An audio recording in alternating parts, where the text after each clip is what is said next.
Hello friends, আজকে আমরা যাচ্ছি সোনারগাঁও লোকশিল্প জাদুঘর মেলা। এটি 2025 সালে একটি মেলা সংগঠিত হয়েছে। তো আমরা একই সাথে মেলা দেখব এবং ইশাখার যে জমিদার বাড়ি বা বড় সর্দার বাড়ি আছে সেটাও দেখব। তো আমরা বড় সর্দার বাড়ি সম্পর্কে একটি বিস্তারিত ভিডিও আমাদের ইউটিউব চ্যানেলে আপলোড দিয়েছি, ওখান থেকে আপনারা জেনে নিতে পারেন বড় সর্দার বাড়ি সম্পর্কে। আজকে আমরা আলোচনা করব বাংলাদেশ লোক ও কারুশিল্প ফাউন্ডেশন 2025 অর্থাৎ যে বাণিজ্য মেলা রয়েছে সোনারগাঁওয়ে সেই বিষয়ে বিস্তারিত। চলুন আজকে শুরু করা যাক। তো ভিউয়ার্স, আপনারা যারা নতুন আমাদের চ্যানেলটি অবশ্যই সাবস্ক্রাইব করবেন এবং পাশে থাকবেন নিত্য নতুন ভিডিও পেতে।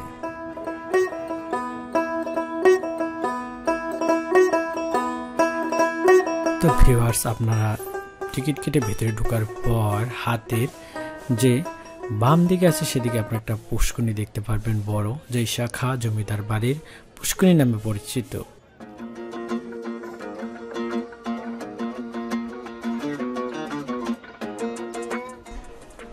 এবার আপনাদের আমরা ঘুরে ঘুরে দেখাবো এখানে কি কি ধরনের জিনিস পাওয়া যায় বা যে লোকশিল্প বা কারুশিল্প মেলা রয়েছে এখানে আপনারা কি কি পেতে পারেন এবং কিভাবে যাবেন বিস্তারিত।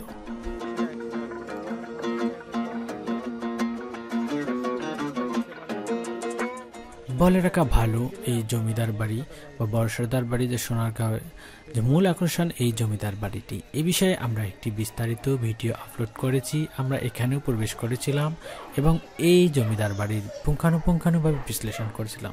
যেহেতু আমরা এই ভিডিওতে আমরা শুধু স্পেসিফিকভাবে বাণিজ্য মেলা সম্পর্কে বিস্তারিত আলোচনা করব, তাই এই বিষয়ে আর এখানে আলোচনা করা হলো না। আমাদের ডিসক্রিপশন বক্সে এই বিষয়ে একটি ভিডিও বিস্তারিত আলোচনা করা হয়েছে।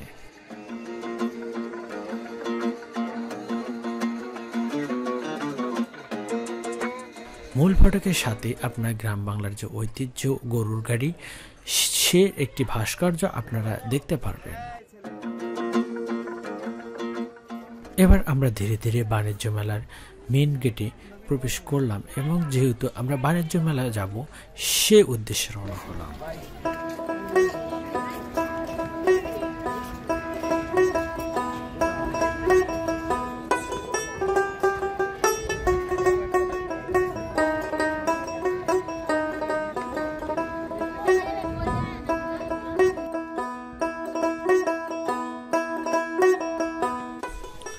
মূল গেট থেকে বাণিজ্য মেলাটি ছিল অনেকখানি দূরে, এজন্যই আমরা ধীরে ধীরে হেঁটে যাব আর আপনাদের এই সোনারগাঁও জমিদার বাড়ি বা এই যে বাণিজ্য মেলা আছে এ সম্পর্কে একটু একটু করে আলোচনা করে জানিয়ে দেব।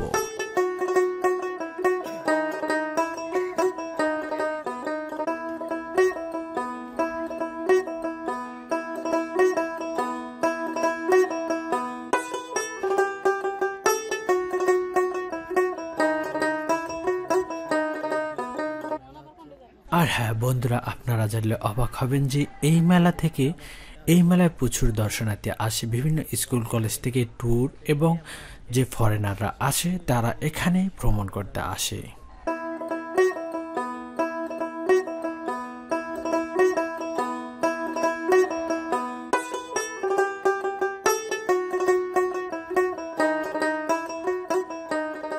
আপনারা যারা ঢাকা থেকে আসতে চাচ্ছেন তারা ঢাকা গুলিস্তান থেকে স্বদেশ পাদ্য এল পরিবহনের মাধ্যমে মোগরাপাড় বাস স্ট্যান্ডে নেমে সরাসরি অটোযোগে আপনারা এই জমিদার বাড়ি বা এই যে লোকশিল্প বাণিজ্য মেলা রয়েছে এখানে আসতে পারেন।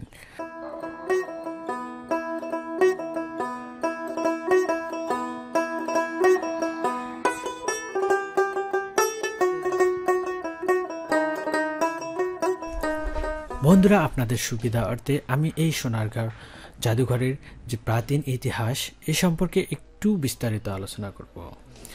প্রাচীন মুসলিম শাসনামলের 1296 থেকে 1608 সাল পর্যন্ত সোনারগাঁও বাংলা প্রদেশের রাজধানী ছিল। এরপর রাজধানী ঢাকায় স্থানান্তর করা হলে সোনারগাঁওর প্রাধান্য কমে যায়। ঐতিহাসিক সূত্রে আরও জানা যায় যে ইশাখা ছিলেন বাংলার 12 ভূঁইয়া বা জমিদারের প্রধান। তার শাসনামলে বর্তমান সোনারগাঁও এলাকাটি ছিল বাংলার রাজধানী। মূলত এই সোনারগাঁও নামটি তার স্ত্রীর নাম অনুসরণে করা হয়েছে।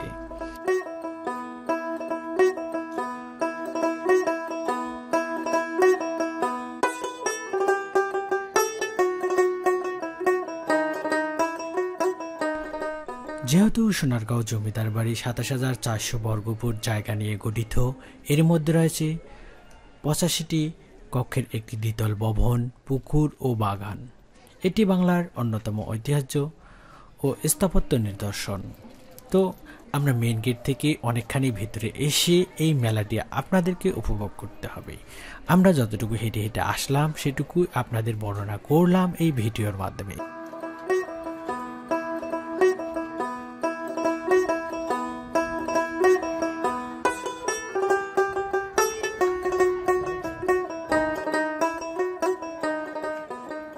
এবার আমরা মেলায় প্রবেশ করলে দেখলাম যে তাঁত শিল্পের, বাংলার যে তাঁত শিল্প রয়েছে সেই যে তাঁত শিল্পের শাড়ি এবং যে থ্রি পিসগুলো রয়েছে এই দোকান সম্মুখেই রয়েছে, যা ৪৫০ টাকা থেকে ১২০০ টাকা, ৮৫০ টাকা থেকে ৭৫০ থেকে ১২০০ টাকা পর্যন্ত এগুলো বিক্রি হচ্ছে এই মেলার দোকানে।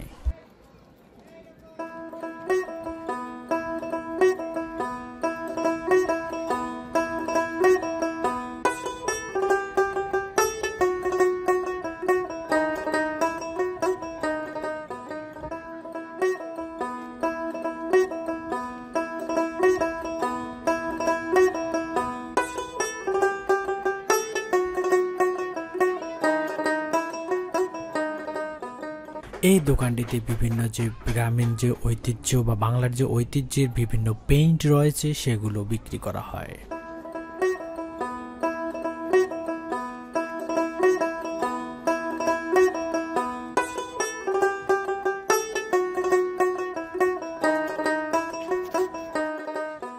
অপর আরেকটি দোকানে আমরা দেখলাম যে বাঁশ, কাঠ ও বিভিন্ন মাটি দিয়ে তৈরি যে বিভিন্ন আসবাবপত্র সামগ্রী রয়েছে সেগুলো বিক্রি করছে বিভিন্ন স্টোরগুলোতে।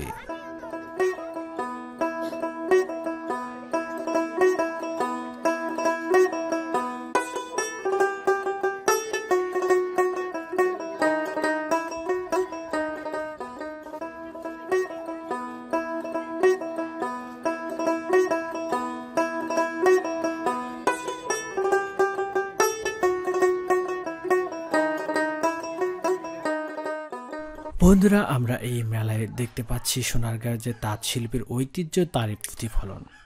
বলে রাখা ভালো, সোনারগাঁওয়ের তাঁত শিল্পের ঐতিহ্য বহু প্রাচীন।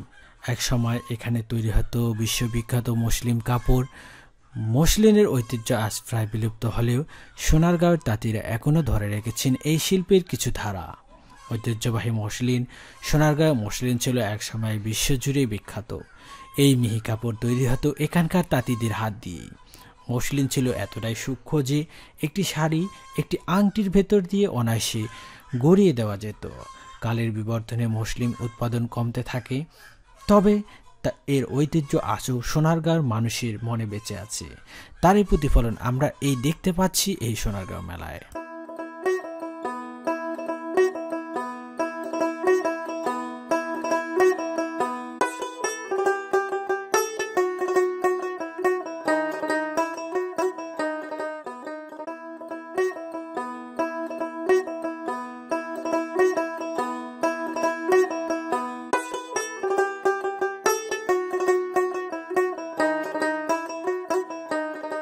বন্ধুরা, ঘুরতে ঘুরতে চোখে পড়ে গেল প্রাণের ঐতিহ্য, বাংলার ঐতিহ্য যে বায়োস্কোপ। এটি আমরা সামনে দেখতে পেলাম একটি লোক হাতে কাঠি নিয়ে বায়োস্কোপের বিভিন্ন দৃশ্য বর্ণনা করছেন, আর কিছু লোক সেখানে বসে বসে সেই দৃশ্যগুলো উপভোগ করছে। এটি ছিল আমার কাছে খুবই দারুণ উপভোগ্য ও একটি কালের বিবর্তনের সাক্ষী, যা আমি কখনো দেখিনি, শুধু লোকমুখে শুনেছিলাম।